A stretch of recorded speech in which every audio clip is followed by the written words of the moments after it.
Nós convidamos os senhores para explicar o desfecho dessas investigações, o desvio de recursos do erário municipal e da Santa Casa, e para informar quais foram as conclusões a que o Ministério Público Criminal da comarca chegou após análise de toda a prova produzida no bojo do inquérito policial.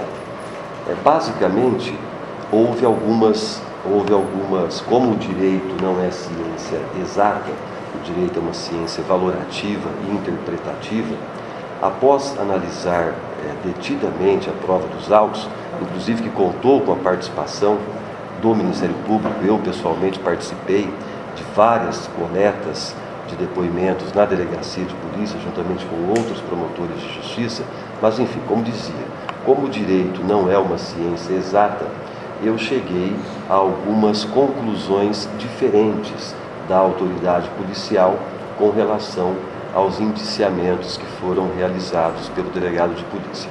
Nesta ordem de ideias, eu concluí, primeiramente, estou apresentando hoje ao Poder Judiciário a denúncia, que é a peça inicial do processo penal. A denúncia, falando didaticamente, é a acusação. A denúncia, portanto, vai instaurar o processo penal contra essas pessoas que estão sendo denunciadas.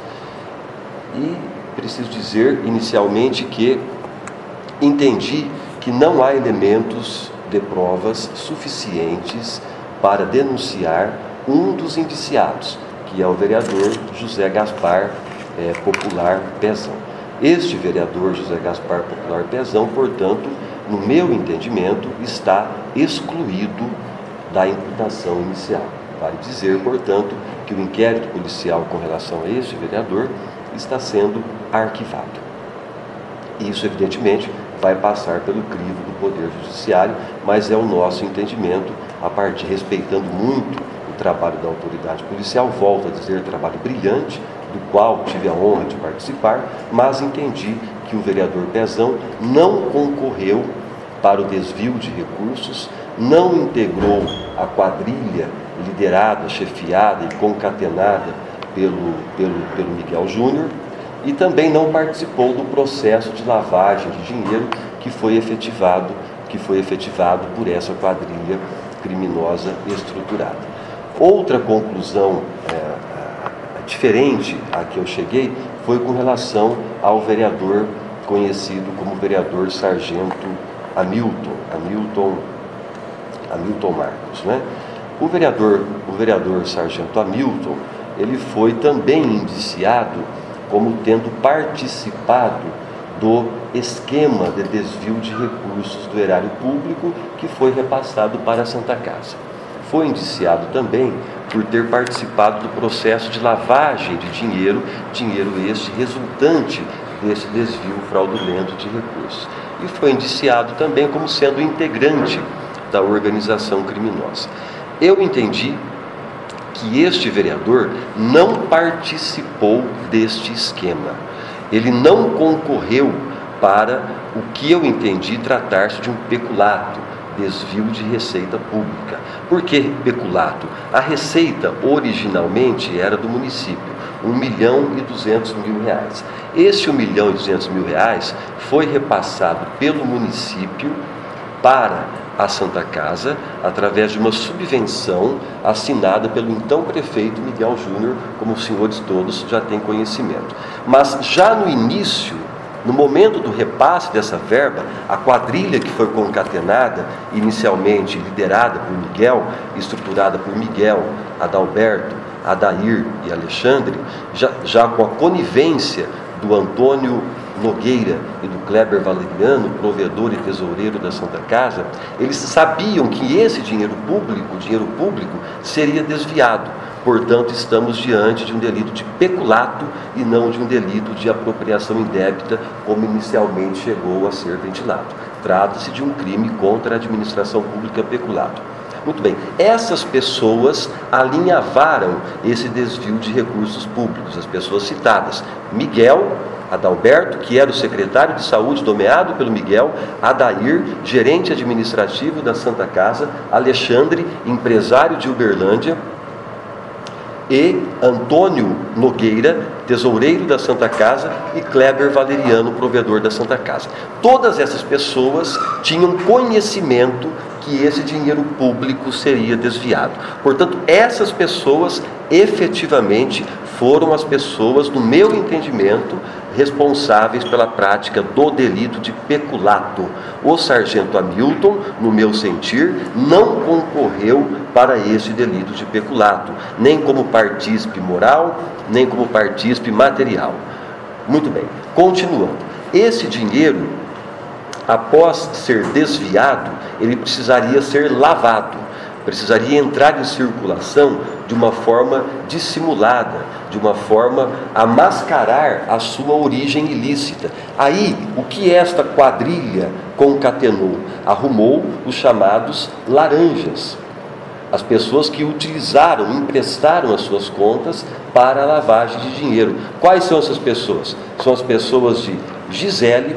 Essa Gisele é uma ex-enfermeira da Santa Casa, com quem Adair mantinha um relacionamento íntimo já a longa data. Arrumaram a pessoa de José Aureliano, que era assessor, José Aureliano, que era o assessor de Miguel Júnior já a longa data. A pessoa de Lucas de Moura Pedrosa, que era o filho de Adalberto. E Adriane. Essa Adriane foi, vamos dizer assim, teve um relacionamento íntimo com o Miguel Júnior e também com o e também com José Aureliano, que é o assessor de Miguel Júnior, e foi assessora do Miguel Júnior durante um bom período enquanto vereador aqui em Araxá. Então essas pessoas cederam as suas contas para a lavagem do dinheiro. O dinheiro, os R$ 262.720, foram depositados, excluindo-se o valor pertencente ao Alexandre, que foi R$ 38.600 e poucos reais, o Alexandre, que é o empresário de Uberlândia, e lavou-se o dinheiro nessas contas. Então chegamos à conclusão que esse foi o esquema montado. Quer dizer, os vereadores Sargento Hamilton e Pezão, no nosso sentir, não participaram desse esquema. Por isso nós os excluímos da denúncia com relação a esses fatos. O vereador Pezão, volta a dizer, foi excluído de qualquer sorte de imputação. Ele, na minha manifestação, não será réu neste processo. O vereador Sargento Hamilton será réu do delito de corrupção passiva. Por quê? O que ocorreu aqui? Desse dinheiro desviado da Santa Casa, Miguel Júnior confessa isso nos seus depoimentos que prestou perante a autoridade policial.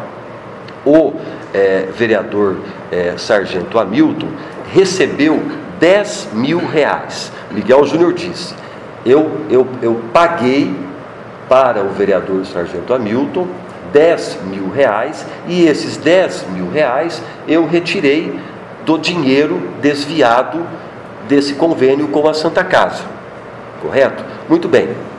Então, o sargento Hamilton teria, segundo Miguel Júnior, e esse fato foi confessado parcialmente pelo próprio sargento Hamilton, o sargento Hamilton teria recebido esse numerário em troca do apoio político para a reeleição do Miguel Júnior.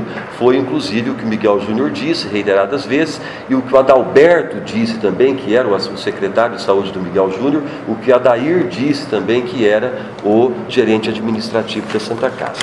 De maneira que o fato do sargento Hamilton ter recebido os R$ 10.000 estes, que vieram do dinheiro da Santa Casa, mas isso não indica que o sargento Hamilton tenha concorrido para o desvio do recurso da Santa Casa.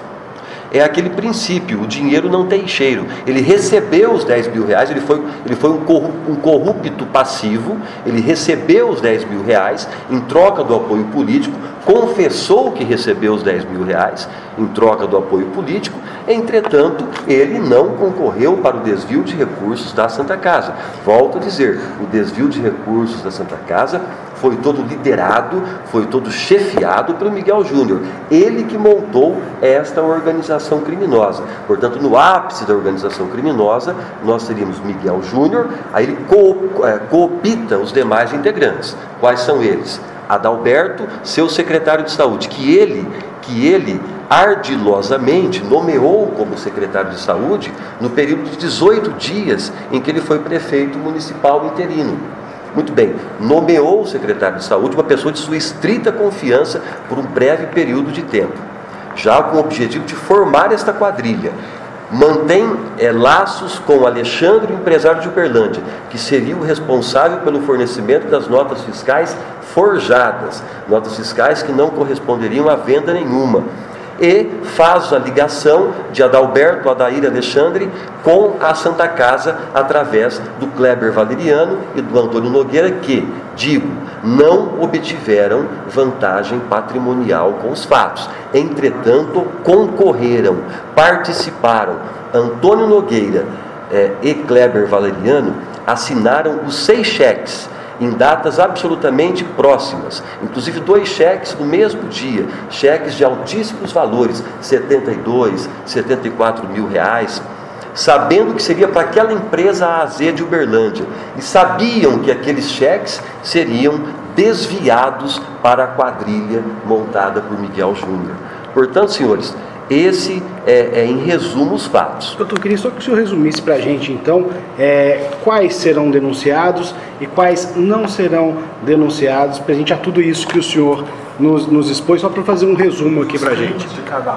Eu vou falar das penas também, que é interessante. Ótimo. As penas que a gente vai pedir que o Poder Judiciário aplique para essas pessoas, né? Então, os denunciados aqui são os seguintes: Miguel Júnior, são vários crimes: peculato, lavagem de dinheiro, formação de quadrilha, organização criminosa, falsidade ideológica, corrupção ativa. Adalberto Alves Pedrosa,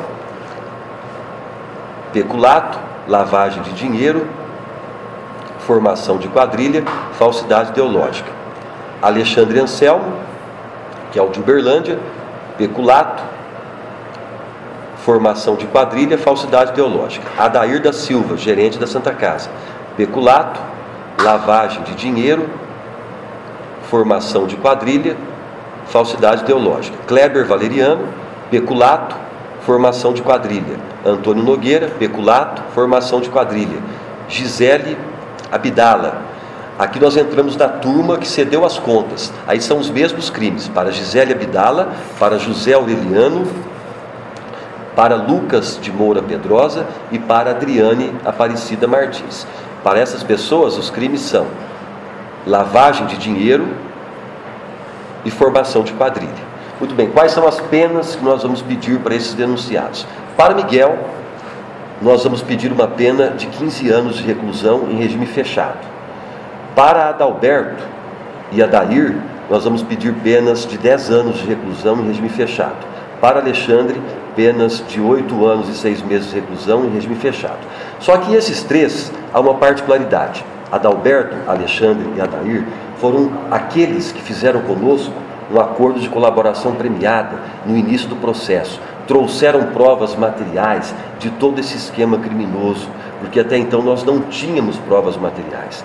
Consequentemente, com esses 3, Adalberto, Alexandre e Adair, em razão da colaboração premiada, do acordo que fizemos com eles, nós reduziremos esta pena, e essa pena poderá eventualmente até ser convertida para a pena alternativa, em razão da colaboração efetiva que trouxeram para a plena elucidação dos fatos. Para Kleber e para Antônio Nogueira, nós vamos pedir penas de 5 anos em regime semiaberto. E para Gisele, José Aureliano, Lucas e Adriane, nós vamos pedir penas de 7 anos em regime semiaberto. Especificamente no caso do Sargento Hamilton, que Sargento Hamilton também. Passiva, como é que fica? Sargento Hamilton, nós vamos pedir uma pena de 3 anos em regime aberto. O crime? Corrupção passiva. Doutor, a partir do momento que arquiva o processo do vereador Pezão, ele poderá voltar às atividades da Câmara? Como é que fica a situação dele? Legalmente, legalmente, não sei se há algum impedimento no âmbito administrativo da Câmara de Vereadores, mas para efeito deste processo, ele não será réu. Consequentemente, o afastamento dele foi determinado aqui neste processo. Eu não sei se a Câmara de Vereadores o afastou por algum outro motivo, mas neste processo, ele sendo excluído do polo passivo do feito, ele automaticamente está liberado para voltar a ser vereador. Quando a Justiça pede o afastamento do vereador Pezão para as investigações, o Ministério Público conclui que o vereador Pezão não é réu nesse processo, automaticamente esse pedido de justiça para afastamento do vereador Pezão perde o sentido? Exatamente, vai perder o efeito. Por quê? Porque esse afastamento ele foi decretado como uma medida cautelar, como uma medida necessária para o êxito das investigações. As investigações foram concluídas, foram enviadas ao Ministério Público, e o Ministério Público concluiu que o vereador Pezão não concorreu para este esquema. Consequentemente, ele não é réu. Consequentemente, perde o objeto, o decreto de afastamento cautelar decretado nestes autos. E qual que é o procedimento? O Poder Judiciário ele encaminha o mandato? Como que é o procedimento para a volta do vereador? Eu estarei protocolando essa denúncia agora, esta tarde aqui do Poder Judiciário. Creio que esta tarde mesmo a Justiça Criminal Local já informará à Câmara que o vereador Pezão não se tornou réu do feito. Consequentemente, a Câmara terá, se não houver, como volto a dizer, outros fundamentos administrativos, a Câmara terá que reintegrá-lo aos quadros da vereança. Doutor, não houve nessas penas nenhuma pena que dê um erário ou que haja uma pena pecuniária. Quer dizer, tudo que já foi devolvido para a Santa Casa já bastou para o Ministério Público? Muito bem lembrado isso. Veja bem, eu recebi aqui há pouco um ofício da Santa Casa. Aqui nós estamos tratando do processo penal. Veja bem, o processo penal ele visa punição no âmbito penal. O processo penal não visa indenização por dano moral, não visa indenização por dano, enfim, visa aplicação da pena, visa punição penal. Mas é preciso, no âmbito do processo penal, ressarcir o prejuízo efetivo.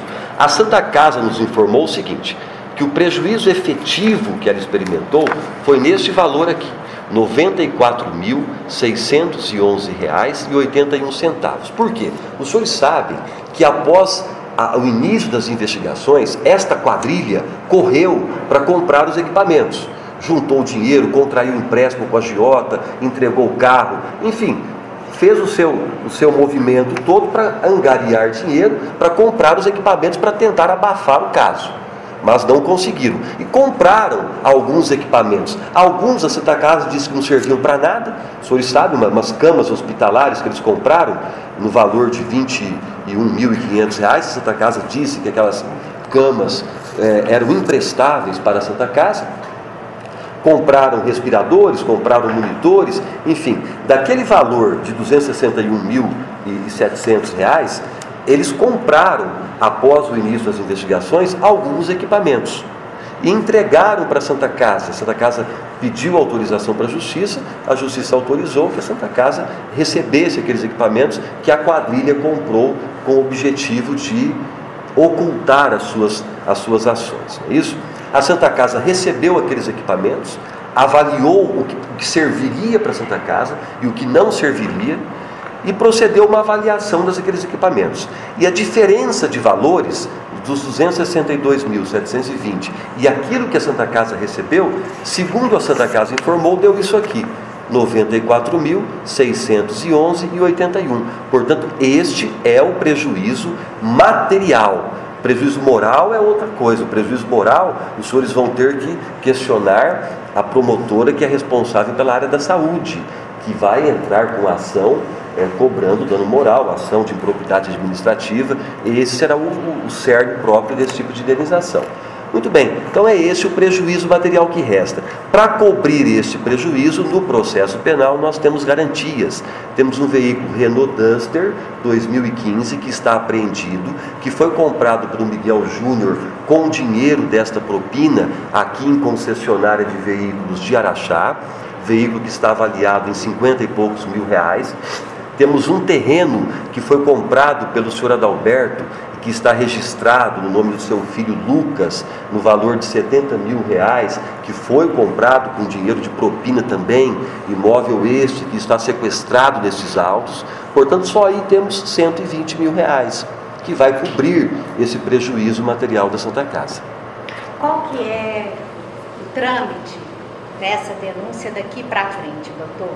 Explica, a partir do momento em que o Ministério Público oferece a denúncia, qual que é o papel do Poder Judiciário?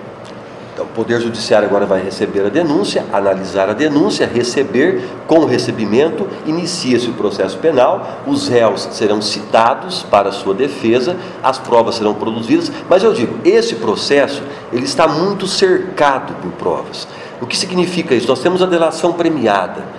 A delação premiada veio instruída por provas cabais, provas documentais, contratos de financiamento, recibos de veículos assinados, escrituras públicas, compromissos de compra e venda, contratos de agiotagem, agiota reconhecendo que emprestou dinheiro, enfim, os advogados de todos os réus acompanharam toda a prova produzida perante a autoridade policial. Então, na verdade, o que nós faremos aqui na Justiça será uma reprodução da prova que já foi produzida no âmbito administrativo. Logo, creio eu que esse processo terá um andamento célere. Doutor, não são penas muito brandas pelo fato e pelo ato corrupto de lesar o município, de roubar a saúde pública do município? E até em cima dessa pergunta, doutor, questão por que uso aberto, semi-aberto, prisão aberta, essa diferenciação? Isso é simples, eu disse para os senhores. A pena que nós vamos pedir para o Miguel será uma pena de 15 anos, certo, regime fechado. Pena acima de 8 anos é regime fechado. Pena até 8 anos para réus primários no Brasil, de 4 a 8 anos é regime semi-aberto. Até 4 anos no Brasil é regime aberto. Para o Adalberto e para o Odair, nós vamos pedir penas de 10 anos, que seria regime fechado. E para o Alexandre, pena de 8 anos e 6 meses, que seria fechado também. Mas esses são os tais da colaboração premiada. Esses, evidentemente que nós teremos que melhorar a situação deles, tá certo? O Kleber e o Nogueira são 2 delitos imputados. O delito de participação no peculato e o delito de formação de quadrilha. O peculato, para os senhores terem uma ideia, a pena é de 2 anos, eles são primários. Kleber e Antônio Nogueira, a pena será a mínima, não tem como ser acima do mínimo, tá certo? E a pena da formação de quadrilha, a pena mínima é de 3 anos. Eles são primários, será a pena mínima, por isso pena de 5 anos para os 2. E 5 anos é regime semiaberto no Brasil. E para a Gisele, José Aureliano, Lucas, Adriane, todos também primários e que estão denunciados dos crimes de lavagem de dinheiro e formação de quadrilha, pegarão penas mínimas, por isso penas de 7 anos, regime semiaberto também. Agora, doutor, pelo menos o Miguel, vai responder outros inquéritos, com certeza, como de compra e venda de apoio político. Qual que é essa correlação, ou se ela não existe, se para outros inquéritos haverão outras denúncias e outras penas, se umas somam as outras, enfim, como fica essa questão? Nós temos em andamento o inquérito que trata da compra do apoio político. Este inquérito certamente vai resultar em uma nova denúncia. Essa nova denúncia vai resultar em novas penas, tem vários vereadores implicados naquele inquérito e, evidentemente, todas essas penas ao final serão somadas. É a chamada regra do concurso material que está estabelecida no Código Penal. Nesse processo aqui, eu entendo que o Miguel vai receber uma pena de 15 anos, o que vai se somar às outras penas dos outros processos. Agora, o Miguel não foi favorecido nesse inquérito com a delação premiada? Não, neste inquérito não. O Miguel, no meu entendimento, no entendimento do Ministério Público, ele é o líder, ele é o chefe desta quadrilha que foi organizada. Para mim, eu não faço acordo com chefe de organização criminosa. Foi até proposto isso no começo e tal, pela defesa. Falei, não tem interesse em acordo nenhum com essa pessoa em razão disso. Quer dizer, nós entendemos que a pessoa que coopta, que monta o esquema, que era o chefe do Poder Executivo Municipal, né, interinamente, e que arquitetou maquiavelicamente este esquema, ele não merece nenhum tipo de abrandamento na sua punição. Pelo contrário, e isso, no meu entendimento, é uma circunstância que deve agravar a situação penal dele.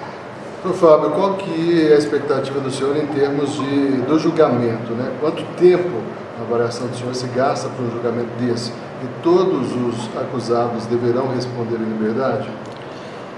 Se não houver nenhum fato novo, por exemplo, se eles não obstruírem a prova, como eu disse, a prova já está praticamente montada, porque os advogados de todos os acusados participaram na produção dessa prova na fase do inquérito policial. Portanto, a prova já está praticamente pronta. Pouca coisa nova, muito pouca coisa nova será produzida. Agora, eu entendo que um processo dessa natureza, observando o princípio da razoabilidade, ele deve estar concluído aqui em primeira instância num prazo máximo de 6 meses. Entendo que não pode superar esse prazo. Já sendo julgado em 6 meses? Já, em primeira instância. Em primeira instância, eu entendo que não deve superar 6 meses. Não temos perícias complexas para serem feitas, a prova está muito bem arquitetada, muito bem elaborada, portanto, acho que 6 meses é prazo suficiente para julgamento aqui em primeira instância. Doutor, a partir de agora, esse processo é público? Qualquer cidadão tem direito e tem acesso a esse processo? E em última entrevista coletiva do Dr. Renato Zucco, ele cita sobre algumas escutas telefônicas que a gente poderia ter acesso. Nesse inquérito, tem escuta telefônica e qualquer cidadão pode ter acesso a essas provas? Neste inquérito tem escuta telefônica, mas as escutas telefônicas que me parecem mais palatáveis são aquelas que estão no bojo do inquérito da compra de apoio político. Aquelas escutas eu tive acesso, né? Aquelas realmente são mais interessantes para a opinião pública ter conhecimento. E este inquérito, que se torna processo a partir de agora, ele é público.